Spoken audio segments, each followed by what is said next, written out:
지금부터 국민의당 제16차 최고위원 회의를 시작하겠습니다. 법꾸라지 우병우 수석이 이번에도 또 미꾸라지 역할을 충분히 했습니다. 우리는 사법부의 결정을 존중하지만 구속영장이 기각된 것은 심히 유감스럽다고 말씀드립니다.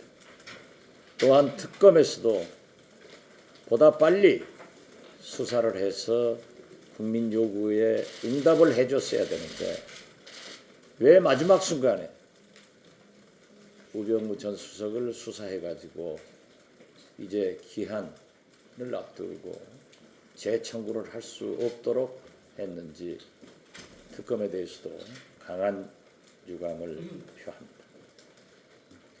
이러한 것만 보더라도 황교안 대행은 특검의 수사기간 연장을 승인해야 됩니다.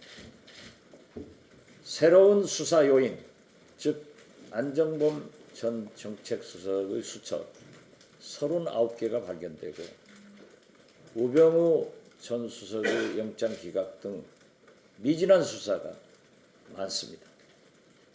그렇다고 하면은 황교안 대행은 당신의 과거 검사, 검사장, 법무부 장관의 경험을 보더라도 미진한 수사나 새로운 수사 요인이 있으면 당신도 수사 기간을 연장해서 했을 것입니다. 자기 자신을 부인하는 일이 돼서는 안 됩니다. 우리는 다시 한번 황교안 대행의 특검 수사기간 연장 승인을 촉구하면서 특검법에 대한 여러 가지 문제가 대두되고 있습니다. 정세균 국회의장께서 대통령이 유고인 이러한 게 국가 비상이 아니면 무엇이겠습니까? 국가 비상에 준하는 내용이기 때문에 반드시 직권상정을 해서 야사당이 요구하는 특검법도 통과시켜야 된다 하는 것을 말씀드립니다. 이상입니다. 예, 추운 겨울 날씨는 점점 풀려가는데 탄핵 전국만 풀리지 않는 것 같아 답답합니다. 아마도 천만 촛불이 탄핵 전국을 주도한 이후 지금이 최대 고비인 것 같습니다. 국정농단의 진실을 쫓아가야 할 특검이 오히려 시간에 쫓겨 해체 위기에 놓여 있기 때문입니다. 이러한 상황에서 법원은 국정농단의 숨은 주인공인 우병우의 구속영장까지 기각했습니다. 총체적 난국입니다. 이 총체적 난국을 만든 가장 큰 책임은 황교안 대통령 권한대행의 비겁한 침묵에 있습니다. 특검 수사기간 연장 여부를 어제까지 밝히라는 야사당의 요구를 무시했습니다. 명확한 대답이 없다는 것은 특검 수사기간 연장을 승인하지 않겠다는 것입니다.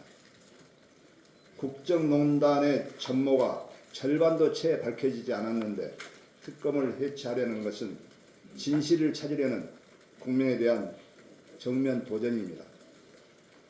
황 권한대행도 결국에는 역사의 심판대에 오를 날이 올지도 모릅니다.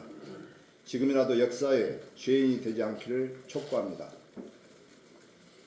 악취가 나는 사람만 모른다고 합니다. 자유한국당은 차라리 반성한다는 말을 하지 말든지 아니면 최소한 반성한다는 신용이라도 내야 합니다. 국정농단에 책임 있는 여당이 특검 연장 반대를 당론으로 정하고 황 권한대행에게 특검 연장 반대를 부추기는 것은 파렴치한 행동입니다. 자유한국당은 천만 촛불이 잠시 지나가는 소나기였다고 착각하는 것 같지만 소나기가 아닌 태풍이 되어서 다시 돌아올 것입니다.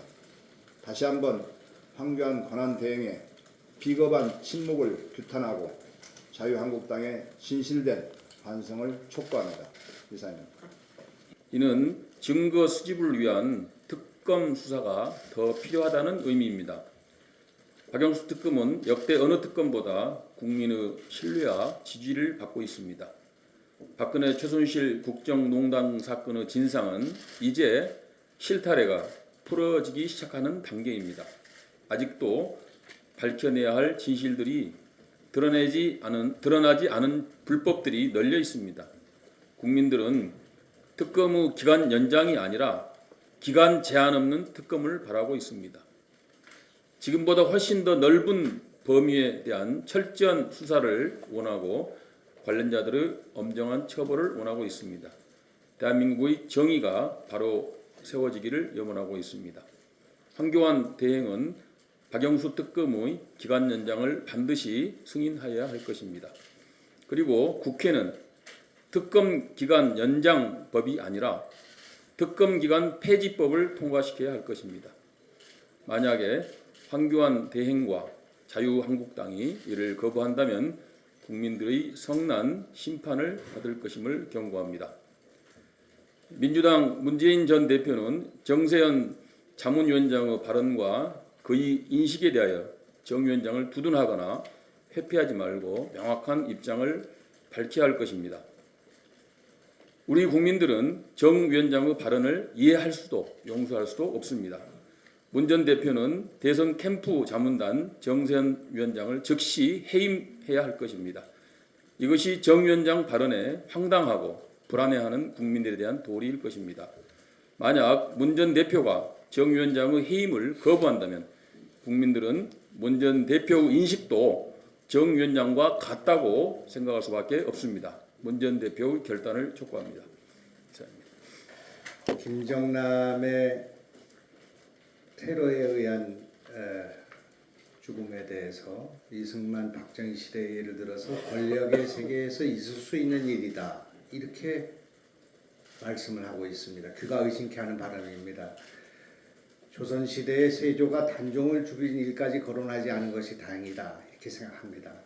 이런 논리라면 국정농단은 김영삼 시대에 김현철도 있었고 블랙리스트는 어느 정권에도 있었던 일이다, 이렇게 말하지 않을 수 없지 않겠는가 하는 생각이 듭니다. 도대체 이런 사고가 지난 10년의 힘이라고 말한다면은 과연 앞으로 미래가 어떻게 되겠는가?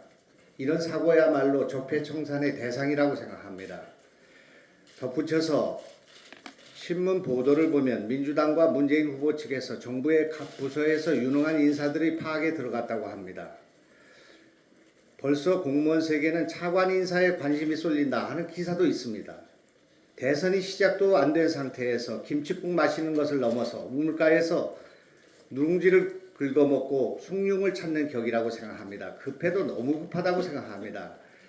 이미 공무원을 줄을 세우고 이러다가 블랙리스트 작성에 들어간 것 아닌가 하는 걱정이 듭니다. 완장을 두르고 홍위병을 설치는 것이 지금 민주당 후보들의 표현을 빌리자면은 선의는 어떻든 피바람을 우려하지 않을 수 없는 상황이다, 이렇게 볼 수 있습니다. 대선 때마다 정치권을 기웃거리는 인사들, 특히 문학의 인사들, 전직 관료들, 장성들을 줄을 세우고 있습니다. 식상하다고 생각합니다. 별들이 100개나 넘게 입당을 기다리는 줄을 서고 있다고 합니다. 제발 별들이 지상의 정치에 내려오지 말고 하늘에 계시는 것이 좋겠다, 이렇게 생각합니다. 어쩌면 한 시대를 풍미한 분들인데 우리는 과거를 뛰어넘고 넘자고 하면서 다 무대에서 사라진 이런 분들을 다시 정치권에 모으는, 권력 주변에 불러 모으는 일을 계속해야 하는가? 여기서부터 블랙리스트가 생긴다고 생각합니다. 여기서부터 측근 정치, 국정농단이 생긴다고 생각합니다. 제발 새로운 인물과 함께 새로운 정치가 시작되었으면 좋겠습니다. 감사합니다. 북한보다 더 우려스러운 게 우리 자신인 것 같습니다. 김정남 피살 배후가 북한임이 드러났습니다. 도대체 상상할 수도 이해할 수도 없는 사람들입니다. 외교 안보에는 초당적이어야 하는 까닭을 저쪽 사람들 스스로 입증하고 있습니다. 그런데 저런 김정은보다 더 큰 문제가 우리 내부라는 우려의 얘기를 자주 듣고 있습니다. 북한이 지난 12일 동해상으로 떨어지는 탄도미사일을 발사했을 때 마침 미일 정상회동 중이던 트럼프 대통령과 아베 총리는 곧바로 밤 11시 긴급회견을 열어 이를 강력 규탄했습니다. 말로만 초당적 외교 안보를 얘기할 뿐 중국의 경제 보복도 우리 정부 탓, 사드 배치도 우리 정부 잘못이라는 정치 지도자들이 너무 많습니다. 트럼프나 아베보다 못한 안보 가문과 안보 의식으로 대한민국을 이끌겠다는 것입니다. 그 이틀 뒤인 14일 김정남 피살 사건이 일어났을 때 상식인의 정상적 판단력이라면 그건 북한의 소행일 수밖에 없는 일이었습니다. 더구나 지난 19일 말레이시아 정부가 북한 암살자들의 소행으로 공식 발표까지 했습니다. 그런데도 일부 유력 대선 주자들과 정당 지도자들은 교묘한 화법으로 건강하지 못한 국가관과 안보관을 여실히 보여주고 있습니다. 북한의 지령에 의한 암살이라면 규탄되어야 할 야만적 일이라는 식들입니다. 북한의 짓이 아닐 수도 있지 않느냐는 분위기를 풍기게 합니다. 이미 북한이 암살한 걸로 충분히 드러나 있고 우리 정부도 북한이 저지른 것이라는 공식 입장을 내놓고 있는 마당에 꼭 그렇게 정부와 엇박자를 내고 있습니다. 심지어 통일부 장관까지 지낸 어떤 이는 아까도 말씀드려 계셨지만 우리에게도 정치적 경쟁자들을 제거했던 역사가 있기에 무조건 비난만 할 일은 아니다라고까지 발언하고 있습니다. 전 세계에서 가장 호전적인 북한보다도 그 북한을 목전에 두고도 이처럼 가볍지 않은 적전 분열상을 거듭하고 있는 우리 내부가 더 걱정거리입니다. 우리 국민의당만이라도 안보는 보수라던 우리 당의 당초 정체성을 회복해야 할 때라고 호소합니다. 긁어부스럼되고 있는 장 의원 입당 문제입니다. 장성민 전 의원의 입당을 이렇다 할 명분과 근거도 없이 차일피일 지연시켜 가고 있습니다. 당원 자격 심사를 하겠다는 것인지 공직 후보 자격 심사를 하겠다는 것인지 장 의원을 아예 정치적 미아로 만들어 놓고 말겠다는 어떤 책무가 있는 것인지 지금 우리 국민의당의 이 현실과 수준에 저는 깊은 절망감을 느낍니다. 상반기 공채가 없거나 있더라도 규모가 많이 줄지 않을까 싶어 걱정이 태산이라는 것입니다. 삼성의 움직임을 보고 많은 주요 기업들이 경영 방향을 잡는 것이 잦은 우리 현실에서 가뜩이나 좁은 채용의 문이 이러다가 바늘구멍이 되는 것은 아닌가 우려가 들 수밖에 없습니다. 삼성이 총수 구속에 대한 반발로 인해 신입사원 공채마저 소극적으로 접근하는 것은 아니라고 생각합니다. 삼성이라는 기업은 대한민국의 소중한 자산이자 자랑입니다. 기업주와 기업은 분명히 구분해야 합니다. 삼성은 한국 산업계의 부동의 맏형의 위상에 걸맞게 젊은이들에게 일할 기회를 주는데 적극적인 역할을 해주어야 합니다. 단기적 어려움을 덜거나 충격을 완화하기 위해 정부가 역할을 해야 할 때가 있지만 일자리 창출, 젊은이에게 일자리 기회를 주는 주체는 기업입니다. 정치와 정부는 기업과 민간이 열심히 일자리를 만들고 경제가 성장할 기반을 제대로 만들어주는데 진정한 역할이 있습니다. 우리 국민의당은 일자리의 소중함과 그 일자리 창출의 주역이 기업이라는 사실을 명심하고 또 기업의 가치를 분명히 인식하고 있습니다. 기업들의 그리고 민간의 투자 촉진과 일자리 창출을 위해서 국민당이 최선을 다하겠습니다. 헌법재판소가 박근혜 대통령에게 탄핵 심판 최종 변론 출석 여부를 밝히라고 요구한 시간이 오늘까지입니다. 헌재는 대통령의 출석 의지에 따라서 24일로 못 박았던 최종 변론 기일 연기를 검토하겠다고 밝혔습니다. 국민은 알고 싶은 것이 너무나 많습니다.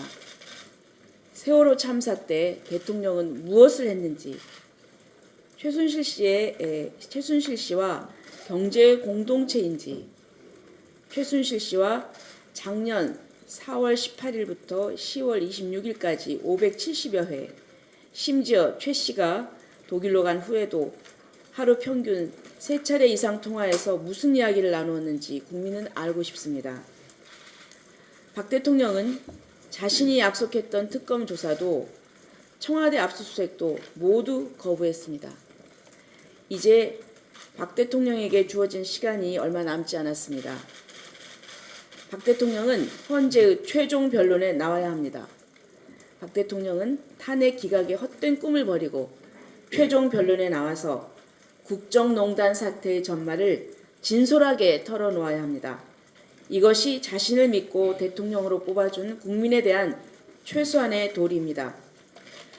또 박 대통령이 공개 신문 때문에 최종 변론 참석을 주저한다면 헌재는 합리적인 범위에서 대통령 측의 연기 요청 수용과 함께 진술은 공개, 신문은 비공개로 하는 방법을 검토할 것을 제안합니다.